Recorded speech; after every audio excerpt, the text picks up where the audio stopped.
Hi,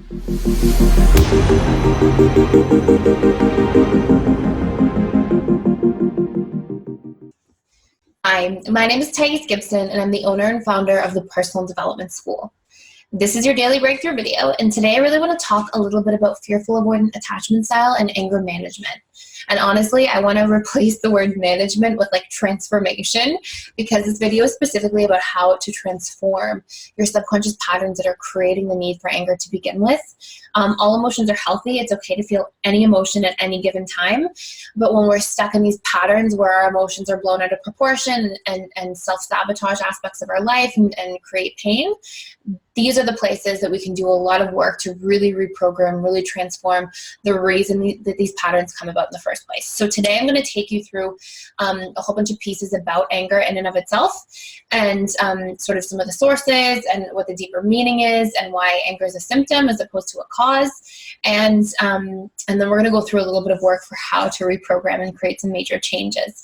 And before I start as well, I am in the process of creating an anger management / anger transformation course that will be available at the end of the summer.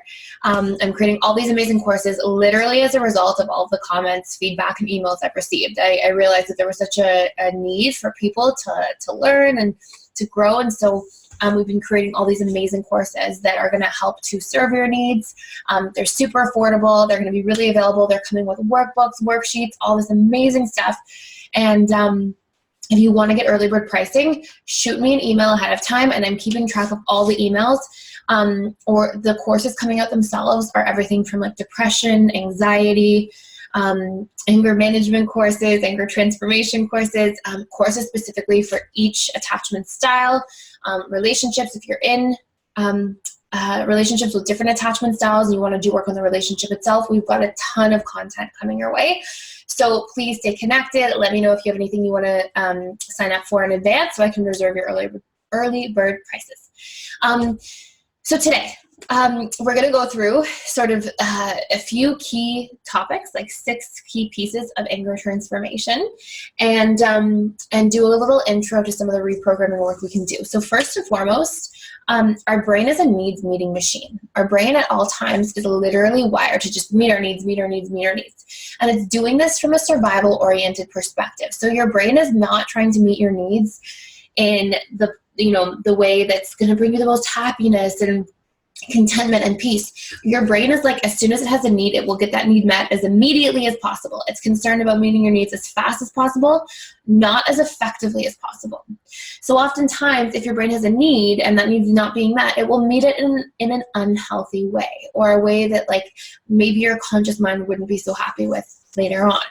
And a good example of this is sometimes I'll see people, 2 people who have a really high need for emotional connection in relationships.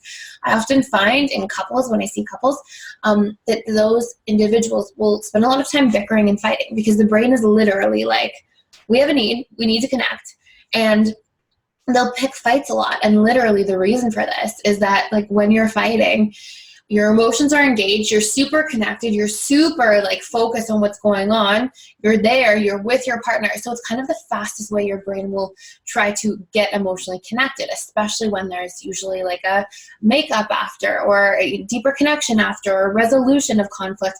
So that's a really good example of how our brain tries to meet our needs in the fastest way possible, which is not necessarily the most effective way possible. And anger falls into that same category. So, you'll hear me say this a lot in videos, and it's sort of like a tagline I remind people of all the time that I created, and it's that there's no such thing as self-sabotage.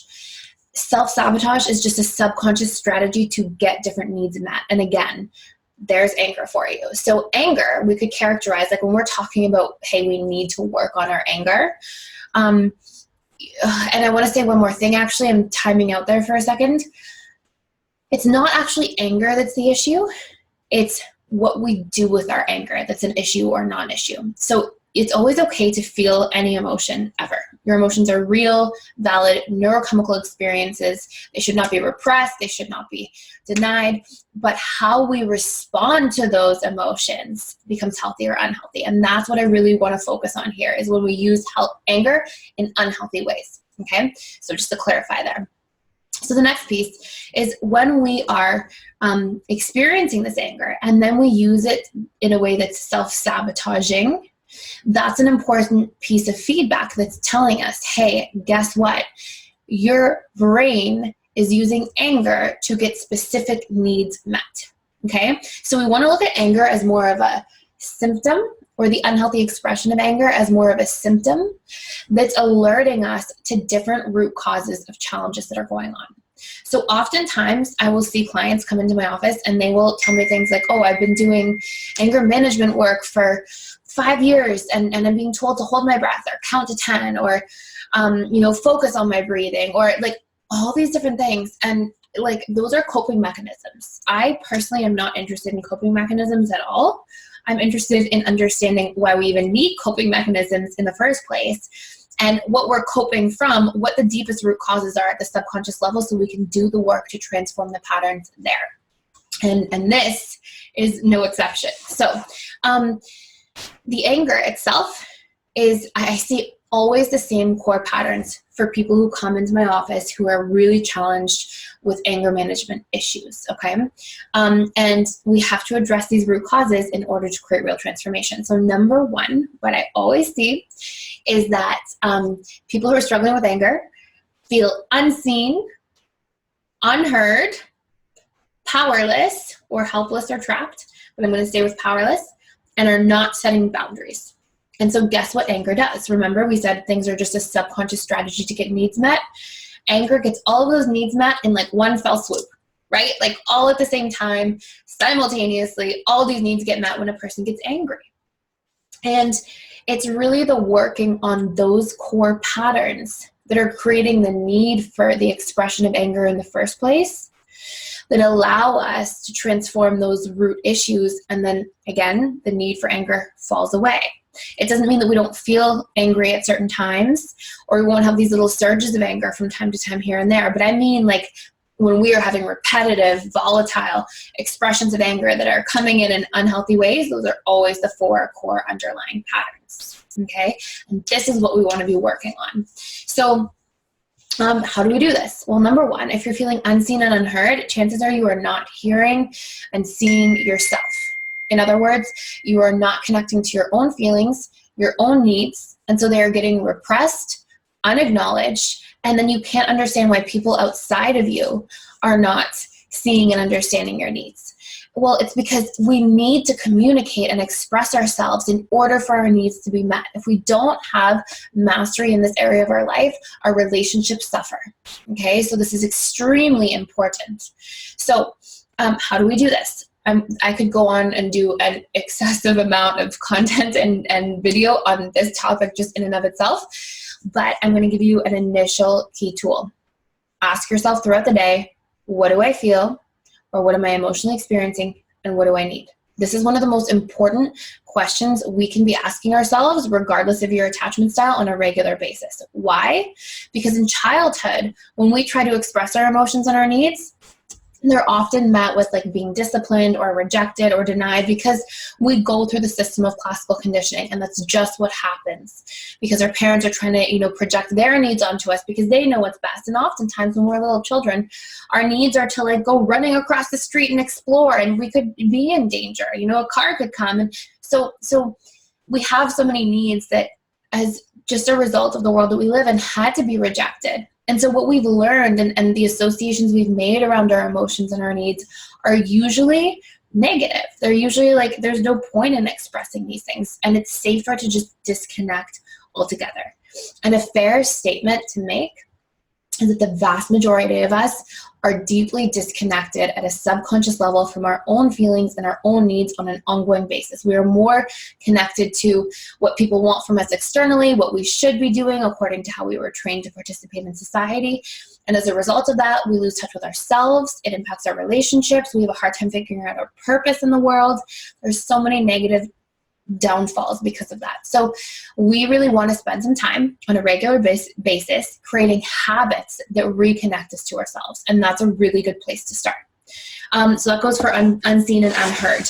And when we feel really connected to our feelings and needs, it becomes significantly easier to express our feelings and needs to others in real time because we know what they are in real time. Something I see again all the time is that when people are struggling to understand their feelings and needs, how can they possibly express to others? And that goes so deeply in alignment with the fearful avoidant, which is you're so aware of what other people's feelings and needs are because you've got that hypervigilance that came out as a coping mechanism because of a traumatic childhood. And there's usually a bit of enmeshment trauma in there as well. And so we've learned to go, you know what, I'm just disconnecting altogether and super connecting to everybody else. And when that happens for prolonged periods of time, we give our power away and we feel powerless. We feel powerless to get our needs met, to feel connected, to feel heard, to feel understood. And we are creating the breeding grounds at a subconscious level for anger to happen, okay? For the unhealthy expression of anger to happen, to take place. So we really want to connect to ourselves, and we really want to make sure that we're creating a balance and an exchange. You know, if your partner, for example, as a fearful avoidant, is not emotionally available to you for whatever reason, okay, then if that hurts you, you want to say, hey, I'm feeling a little hurt. I know you're not emotionally available right now. When you're ready, can you come back around and let's connect? And we want to be able to share these things because otherwise, when we repress it, we just internalize it and it festers. And again, breeding grounds for resentment, anger waiting to happen, it becomes chaotic. So we want to make sure that we are not giving our power to people that way by putting all of their needs way above our own and never connecting and understanding ours or communicating them, okay? And we also want to make sure that we're empowered in all different areas of our life. So there's 7 main areas of life. This is how I split them up anyways. Different people will tell you different things. This is what I find to be the most important: mental, emotional, physical, spiritual, career, financial, relational. And this goes for like romantic relationships, family, and social relationships. So you want to take a moment, go through all of those 7 areas and ask yourself, where am I empowered and where am I disempowered? And in any of these areas that I'm feeling disempowered, what are 1 or 2 strategies I can come up with that will impact and increase my feelings of empowerment? Okay, and we want to get the ball rolling here. We want to empower ourselves in as many ways and as many areas of our life as possible. And lastly, okay, number 4, the boundary issue. Right? Like I often see people struggling with anger as people who are really struggling with setting boundaries moment to moment in real time. And so anger is a desperate last resort strategy to really set a boundary, but then we end up pushing people away, cutting them off, scaring them away, hurting them, regretting it later, feeling guilt, and the cycle continues. Right? Because then we feel guilt, then we have to people please again to make up for it, and then we repress our own needs again, and then we get resentful, and then we get angry, and then we blow up, and then we feel guilty, and then it's this vicious cycle. So boundaries is an entirely separate topic. I have a video for boundaries for the fearful avoidant. I'm going to create a second one that's like really detailed, and I also have a course coming out specifically on boundaries that'll be way more detailed than any 15 or 20-minute video can ever provide, and we'll have checklists and step-by-step reprogramming stuff to specifically reprogramming tools to specifically help you transform, again, the underlying patterns that are creating the lack of boundaries in the first place. And it's really surprising and interesting to see what that is. If you can guess, comment below, because I would love to see in the comments like what your guess is for what the underlying reasons are that people struggle to set boundaries in the first place, okay?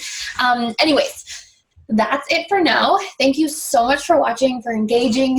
If you're getting a ton of value out of this video, I'm like literally out of breath from speaking so much. If you're getting a lot of value, please like these videos, share them, subscribe to our channel, email me for course inquiries, consultations, one-to-one, anything. And yeah, that's it. Thank you so much.